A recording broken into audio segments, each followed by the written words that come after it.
Hello and welcome to our virtual education and networking nights. Number 6, this one is about social media for nonprofits. And I'm thrilled that Lily Nichol from the US Farmers Market is able to bring a presentation that she's previously given with resounding success and positive feedback to the BC Association of Farmers Markets.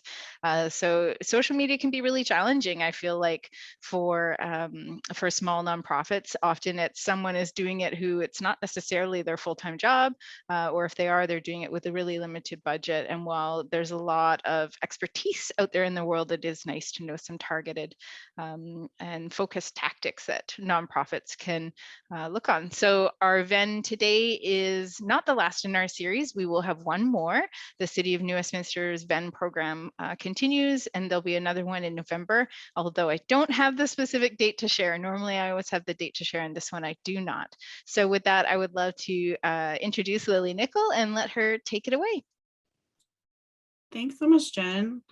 I'm just going to start by sharing my screen here. All right. So hi everyone. In case you don't know me, my name is Lily Nichol, and I've been managing the US Farmers Market since 2018. When I first started running the market, I arrived with a background in radio broadcasting, but absolutely none in social media. However, I discovered super quickly that if I wanted the market to stay front of mind for people every week, I was going to have to get comfortable with social media quickly. And so I did. I did a lot of experimentation and a lot of trial and error. We paid for a social media consultation where a professional went over all of our channels and reviewed what we were doing, what was working, and what we needed to do more of. And, oh, I'm sorry, my dog again. What we needed to do more of.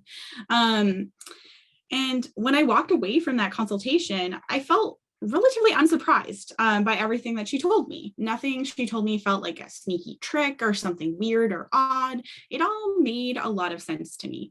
And that was 3 years ago. And since then, I've built our social media into our main source of community engagement outside of our actual market. Our followers have gone up dramatically. Our newsletter subscribers have gone and grown wildly. And our in-person attendance has doubled since 2019. And today I want to share with you what I've learned, what I've discovered, and help you find your footing with your organization's social media. Today we'll chat about finding your audience, finding your voice, and how to pick your channels, how to use them well with tips and tricks, how to use different applications as beyond just the basic social media, how to measure success, and I'll show you how to make things efficient and keep things cheap or even free. So first, let's see if I can actually, there we go. So first I want to chat about your audience and your voice. So knowing your audience will teach you a lot about how they want to be communicated with. A good way to figure this out is to launch a client survey. It's super easy and free to make a Google form and share it out online with whatever social media presence you already have. If you have in-person stuff like events, or in my case, a farmer's market, you can make a poster with a link on it or a QR code. You can make these for free just by Googling QR generator. You can ask partner organizations to share it. Basically, you want to use like every resource you have to try to get this survey out, because it's going to give you the basis of what you need to move forward to improve things. And you can also do these surveys regularly to make sure that you are caught up on who your clients or your customers are, and that you have the latest information. So people, when they do these kind of surveys, they want to give you feedback. They're interested in providing you their opinions and their thoughts regarding your organization or your area of concentration. They're not really interested in telling you about themselves specifically. So you need to launch a customer feedback survey that includes questions about what the community thinks about your work and the work that you've been doing. Any feedback about COVID measures maybe, or programming that you have. And then you need to sneak in there with a few questions to learn more about your audience. Like age range is super helpful. This lets you know a lot about the tone you're going for. You also want to ask maybe questions about where they're located. If this is not obvious information to you, I would do like 3 questions about your clients in a single survey, as some people feel like you're trying to get private information from them when you're not. You're mostly just looking to get to know them better. And so those 3 questions should help you learn who you're talking to. Then with that information combined with what you already know about your organization, you can make some choices about how you want to go forward. For example, for us at the market, we know that the majority of our customers are older millennials and Gen X. We know that the majority of our customers are from New Westminster, and we know that most of them have young families. We also know that the community building work that we're doing is very oriented towards this community, and we want to come across as friendly and accessible to everyone, opposed to like stuffy or fancy and accessible. So the tone that we choose to use in our social media is fairly casual because of this. We try to be friendly and welcoming without being overly formal. We try to be kind of cute and make jokes from time to time, which makes us more welcome on people's feeds instead of like off-putting or businessy. Then let's start with like the super basics here. First, we have these like main 3 channels, Twitter, Instagram, and Facebook. There's definitely other social media channels as well. If you are in a very specialized field, that's something that maybe you need to research beyond this. But what I'm focusing on today are these options. And they don't all have the same purpose. And so you want to make sure that you're using the things that are right for your organization. For example, I can tell you right now that our Twitter channel for our farmers market is fairly feeble. We tweet regularly, but we don't engage a lot with our followers. We don't see a lot of interest in our posts on Twitter. Twitter definitely is intended for more like businessy or information-driven content, and we rarely get new followers on Twitter. Our presence is very stagnant. Is it useful for us to be on Twitter? Honestly, not really. We do get occasional interaction and I hold on to it for that. But if I felt like it was taking up any extra of my time, I would get rid of it. And so it's very important to not belabor things that aren't benefiting you. If your audience is mostly older millennials and Gen X, like with ours, Instagram and Facebook are the places you want to be the most.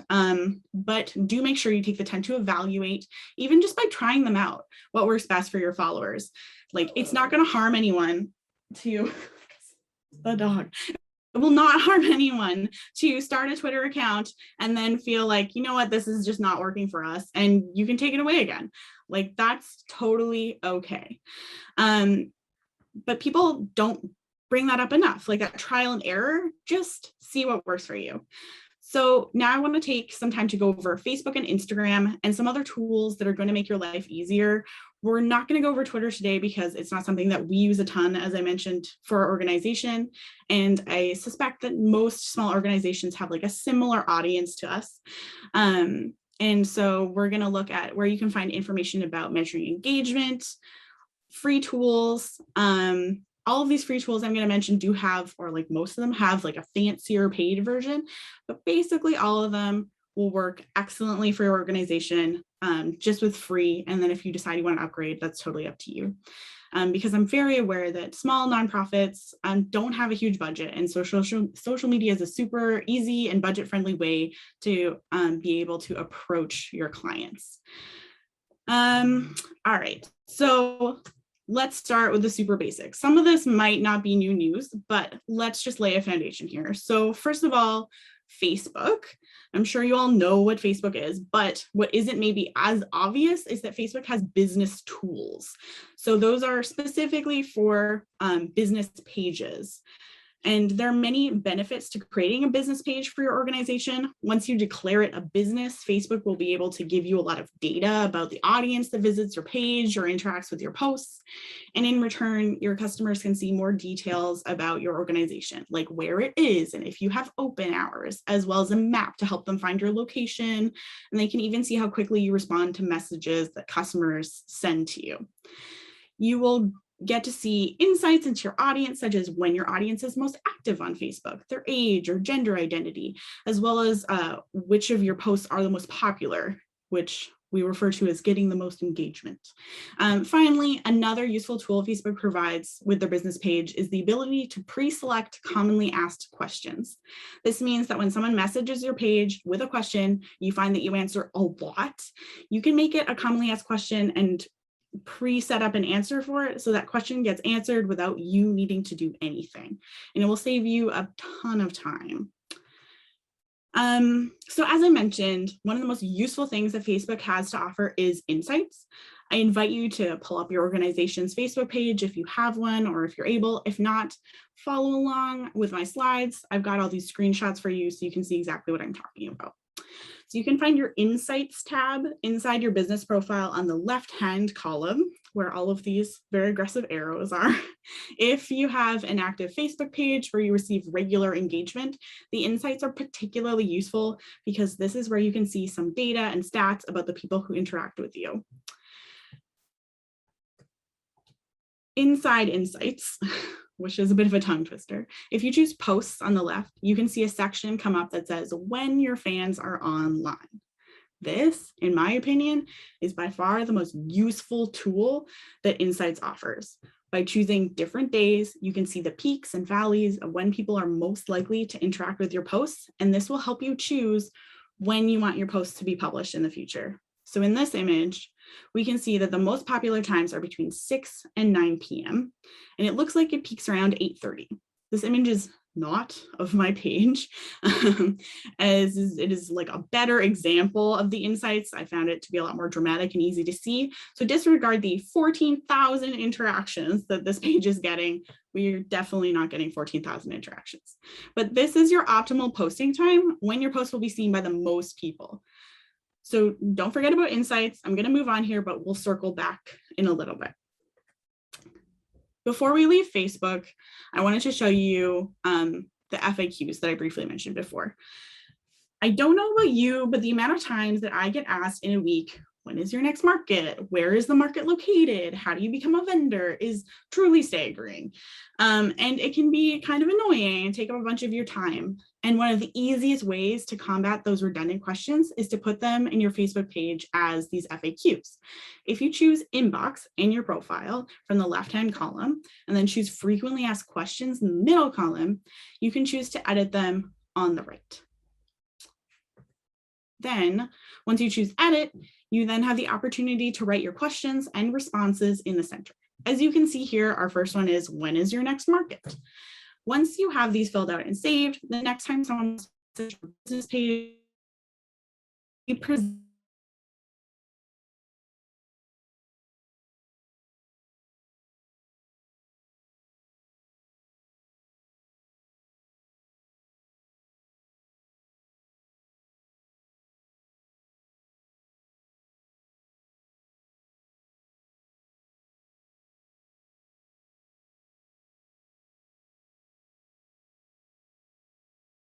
business page.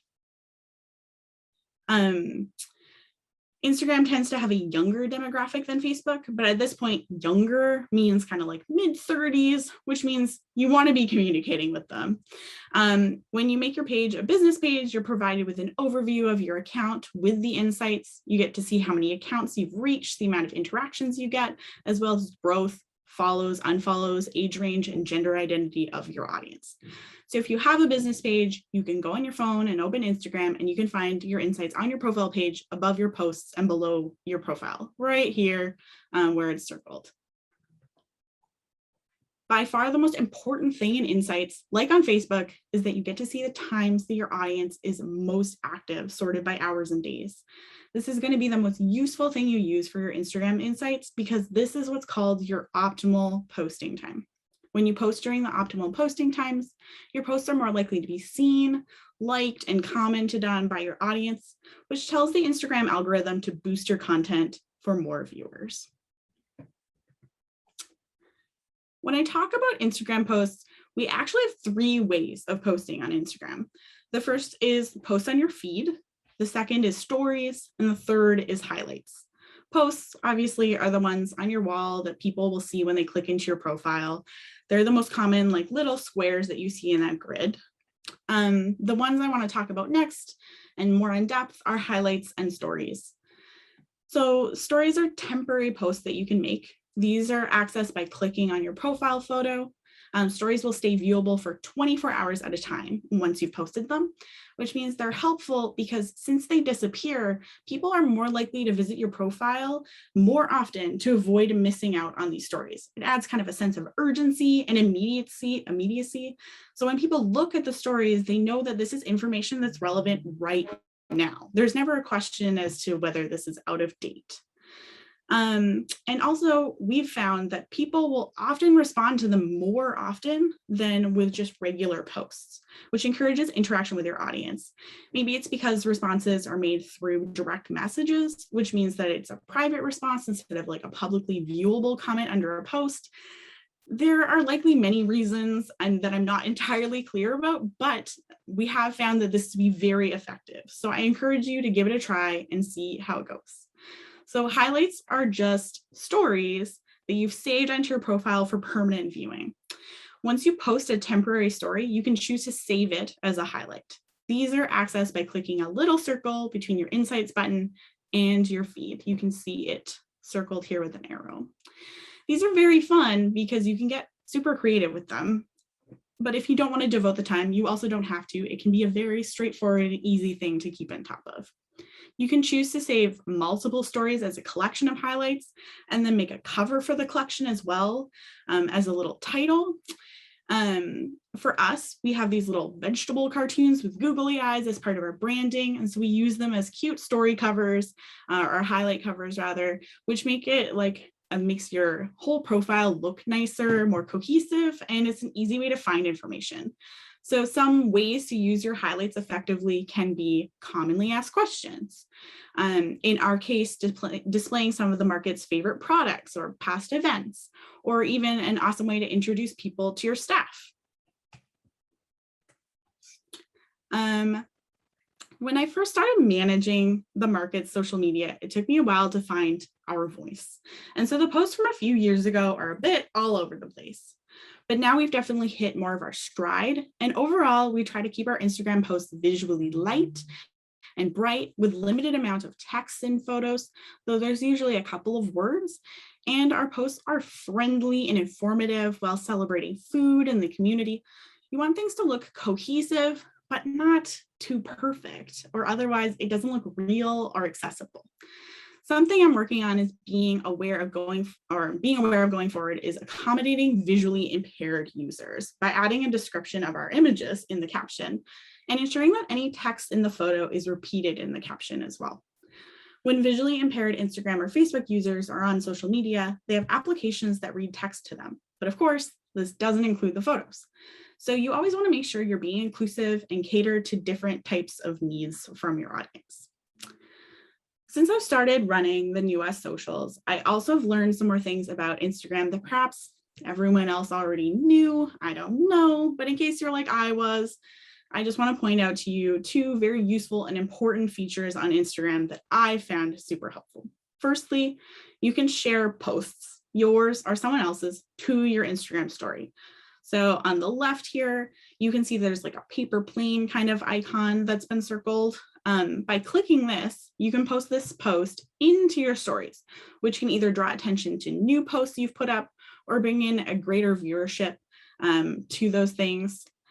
Or you can share from like one of your vendors or one of your associate organizations. And this allows your followers to see this information without having to store it permanently in your feed. The other useful thing I found is archive, which you can find under the 3 bars top right. And this is where you can see all of your old stories. They're saved there. I thought that they were gone forever. For so long, I thought that if you put up an Insta story, you would that was it. It was gone. But then my old assistant showed me and I was delighted to be able to access that content again. So it is still there. The other important Instagram tip, as you might already know, is that you can't post clickable links on Instagram in the same way that you can on Facebook, Twitter, and your email, etc., which is super annoying. If you have more than 10,000, I believe it is, followers, then you are able to add some more links. But if you are just a normal small organization, you have one link to take advantage of, and that is in your profile. But because it's only one link, you have to make sure that you're using it super effectively. And so what I would recommend is Linktree. There are other alternatives to Linktree that do something similar, such as Milkshake, but I am going to give you an introduction into Linktree today because that's the one that we use.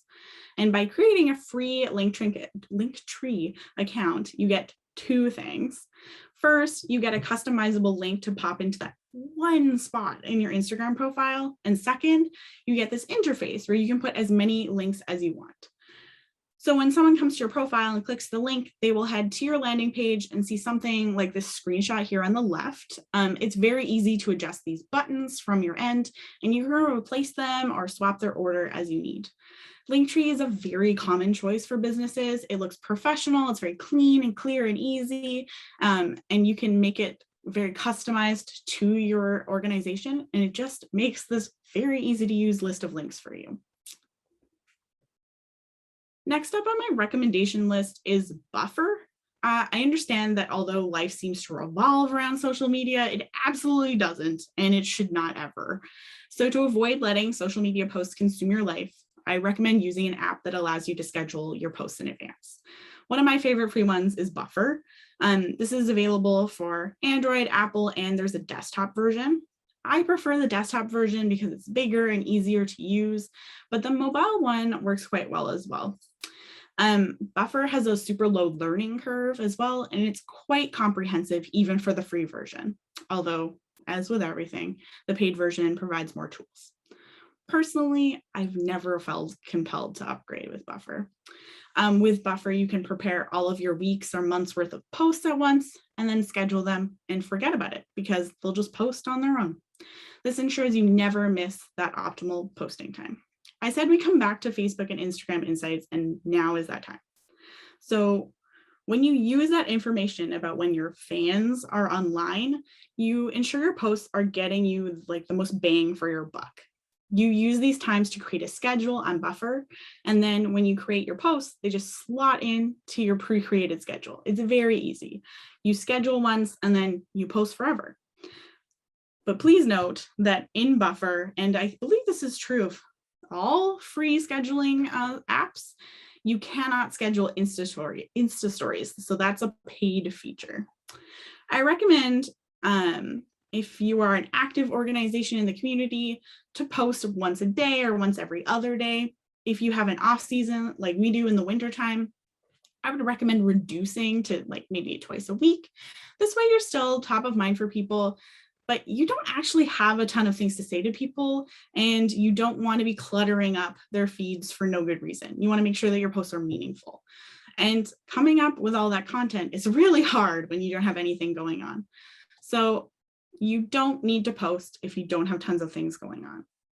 Be aware that things can ebb and flow throughout your season, and you can also kind of monitor and see, like if you're posting more than once a day and people are only interacting once with those multiple posts in a day, maybe that's too many times.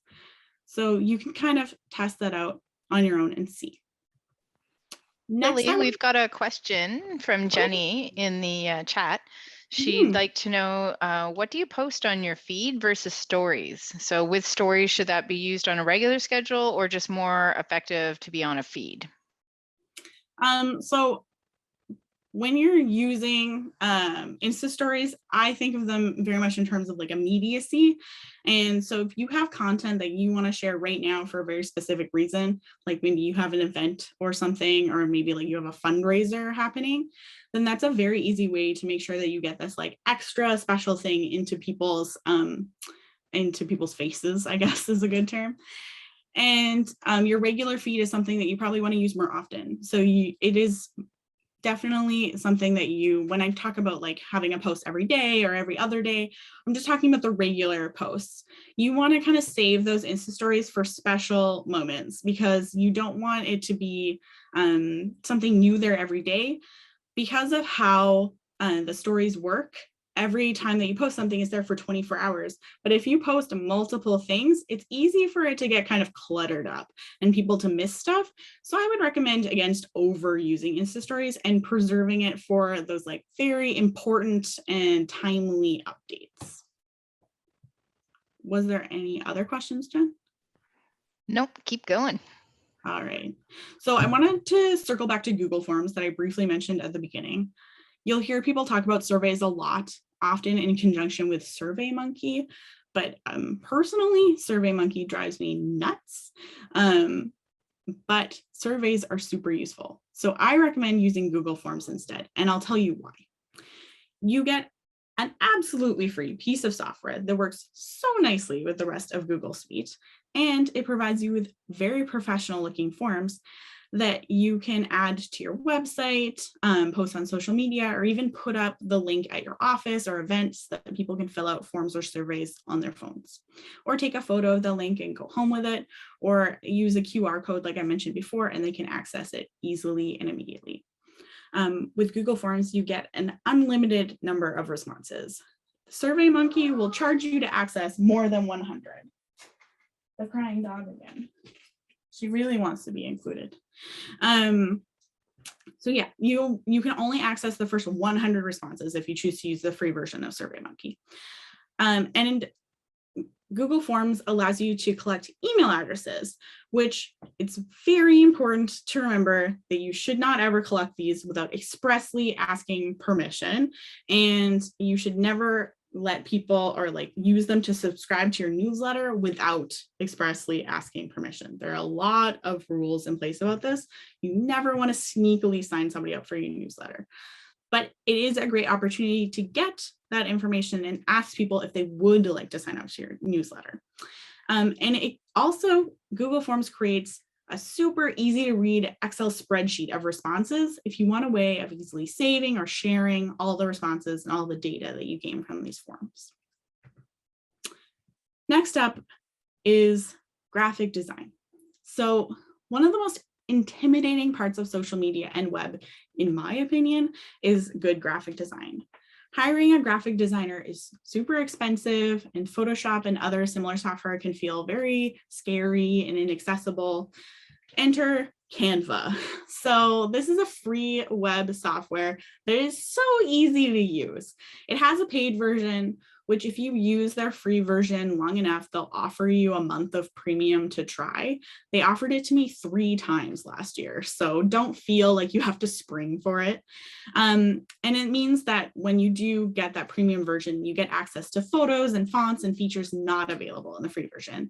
I did recently succumb and we upgraded to the free version. And it is, or upgraded from the free version rather, and it is very comprehensive, but the free version is still pretty great. So don't feel any sort of pressure to upgrade before you're sure. But using Canva, you can upload your own photos and edit them or add text. You can use their stock images, or they call them elements, which are like small graphics like lines, arrows, etc., to enhance what you already have or build something new. It's extremely easy to use and makes it very simple to create professional looking images. Canva has pre-made templates for almost anything, like Facebook event banners or Instagram stories, or even raffle tickets. Or you can choose to make an image or graphic yourself using custom sizing. And Canva has all the sizing and like measurements for common items pre-saved in there. So things like Instagram photos are those highlight covers. You can build anything. You can design printable posters, social media posts, logos, whatever you want, and it looks super professional. I am consistently shocked by it. I've used it to make fancy sponsorship packages, and last season I designed signage to go on these big sandwich boards we had printed up, and they looked pretty spiffy. I bet you can't use them on t-shirt design to sell or something like that. So you would need to look into licensing of Canva elements before using them to make something that you actually generate income from.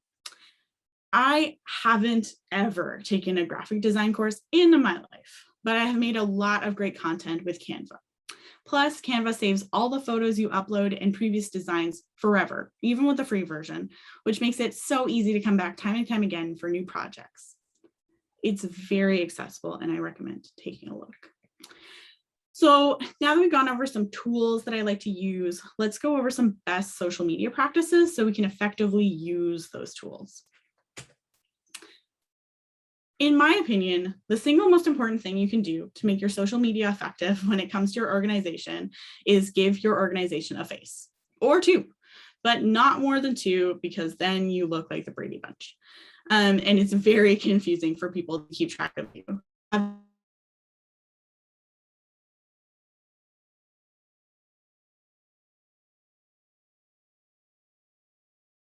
Your customers or clients and online audiences, they'll start to know who you are.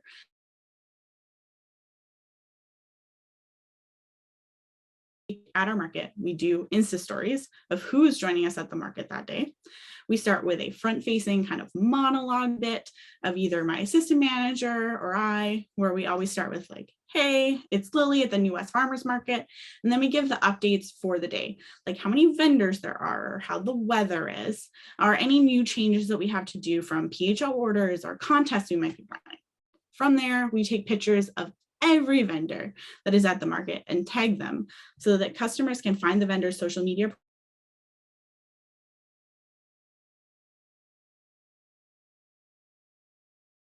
At least two of them are involved, right?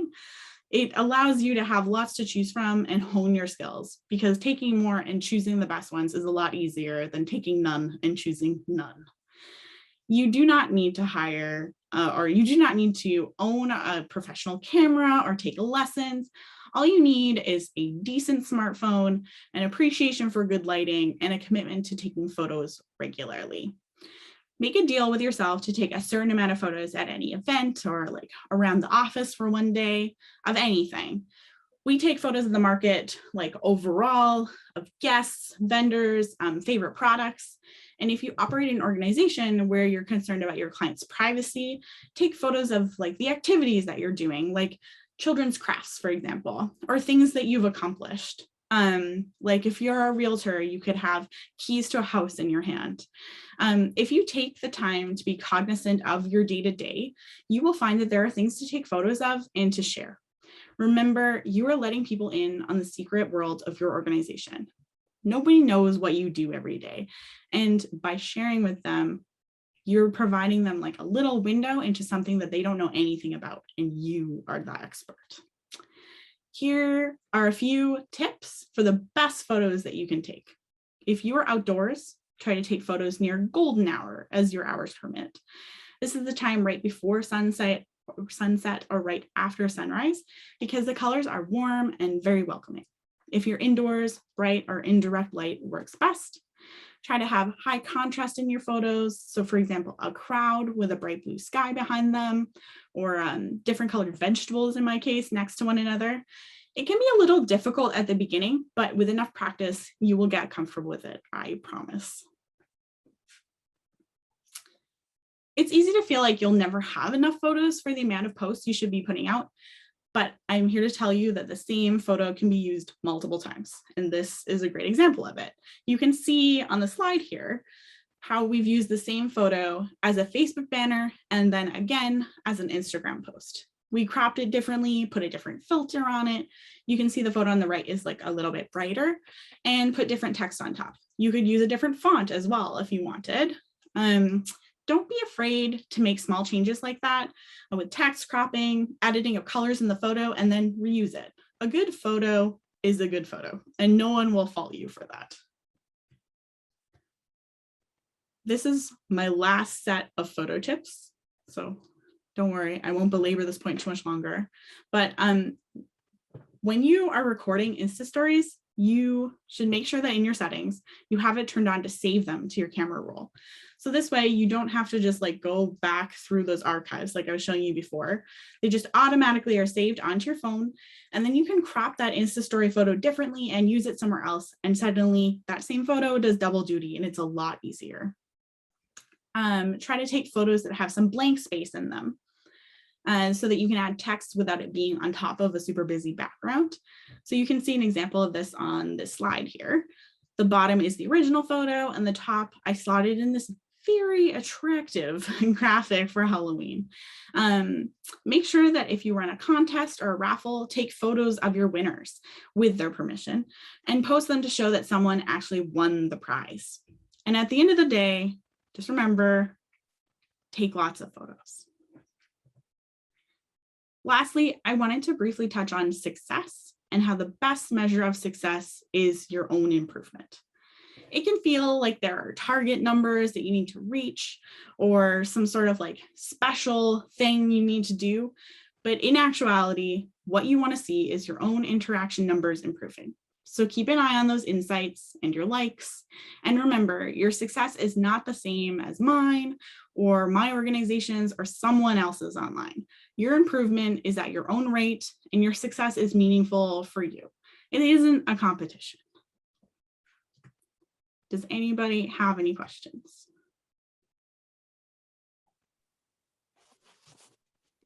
Thank you. That was really helpful. What was the name of the site that you suggested for scheduling social media posts? Yeah, it's called Buffer, Buffer. I also have provided Jen with like a list of resources that she's going to send out afterwards, and that is in there. Yeah, I will definitely share those resources. Another one that I've used before is called Amplifier, and they do have a free tier as well. And just like Buffer, it's got the same restriction in terms of being able to schedule Instagram stories. I think it's an Instagram issue and not a tool issue. But there are a couple of good free ones out there. I know Hootsuite has kind of cornered the market and a lot of the marketing, but their plans are not necessarily the most cost effective. Mm-hmm. Jenny's got a question, Lily, in the chat. Let me just pull it up here. Gaining followers. Oh yeah. So the things that you want to do to gain followers is have content that is worth interacting with. Because the more that people interact with like your current followers, the more they interact with the things that you're posting, the more likely it is that other people will end up seeing it. Like I know on Facebook, if you like something, then your friend is more likely to see it come up in their feed, even if you don't like it. So you want to work hard to appeal to the followers that you already have. And then in terms of like Instagram, where that doesn't happen in the same way, that's where hashtags are useful. Hashtags can be very intimidating, and I don't want to take up like too much of your time with it.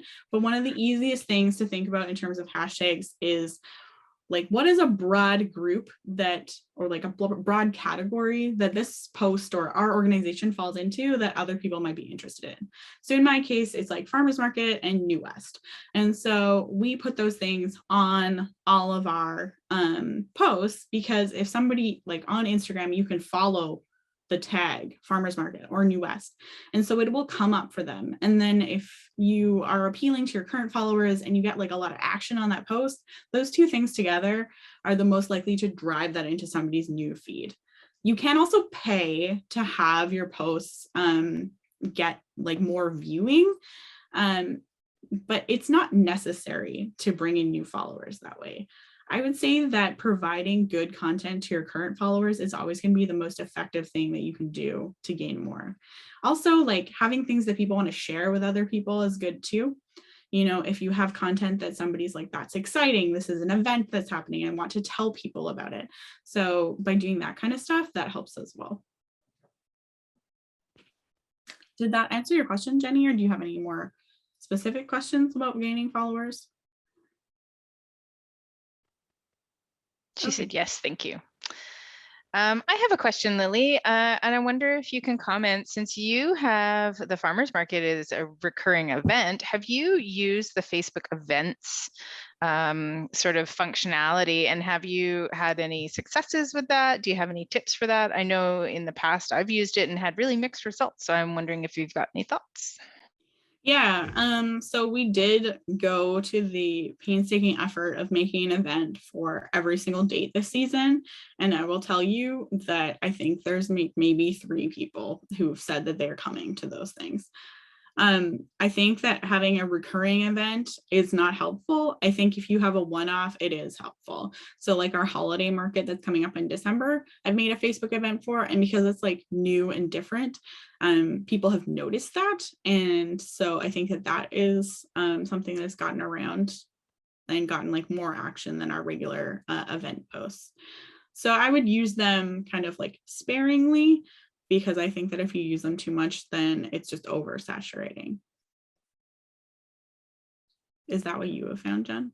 Yeah, I found the same thing. Recurring events are really tricky to do in Facebook. They don't get prioritized, but one-off events. So Sandra, for example, for your walk, that's certainly something I would consider using, is using the event as kind of the primary thing, that there's discussion and posts and activity and promotion, rather than using just the base page. So it would be, you know, the base page of the Cystic Fibrosis Society Foundation, and then from there the event of the actual walk would be sort of an event. So but I found the same thing for a recurring thing. It's not as effective, but for more one-offs or special things, it's definitely worth the effort to set it up.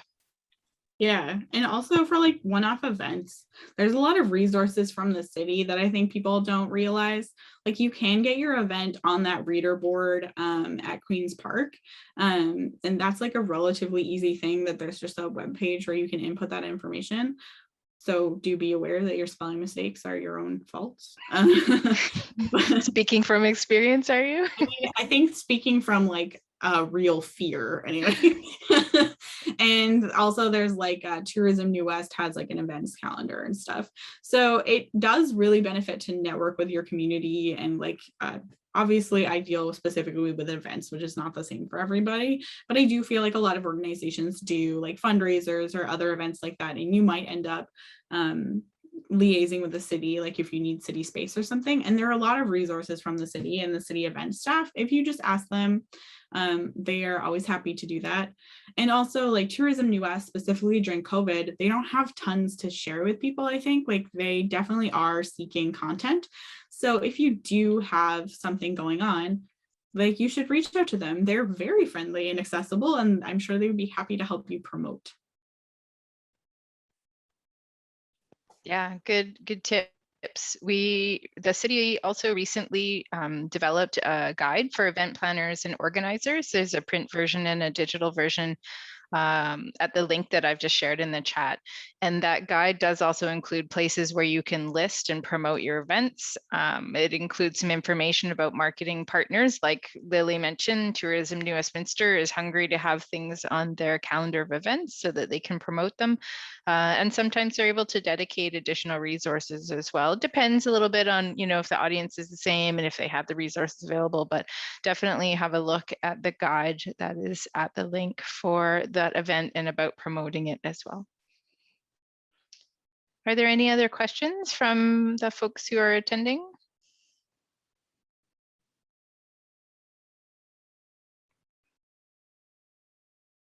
All right, well, hearing none. Oh, Sandra, do you have one more?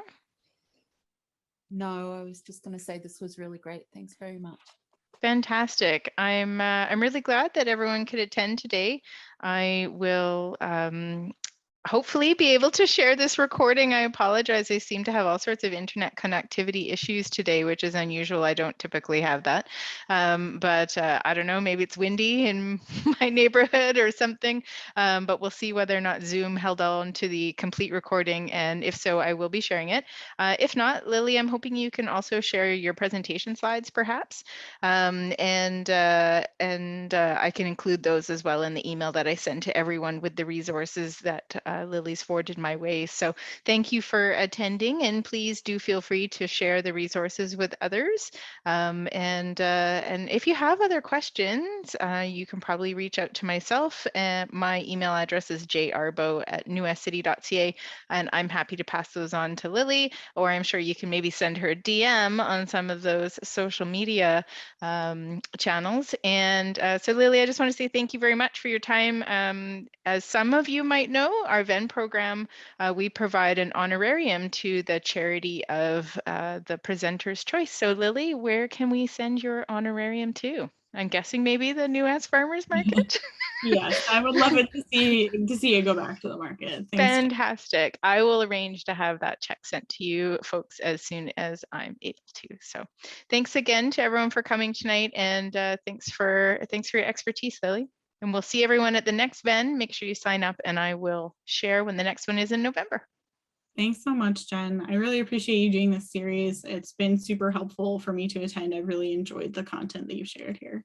Thanks, Lily. I appreciate it. It's good to hear that. It's good for us to share with each other, I think, in kind of a non-confrontational and sort of non-threatening way. So happy to have it. And if people have topic ideas that they'd like to see, they can also get in touch as well. Awesome. Thanks, everyone. Have a great night. Bye.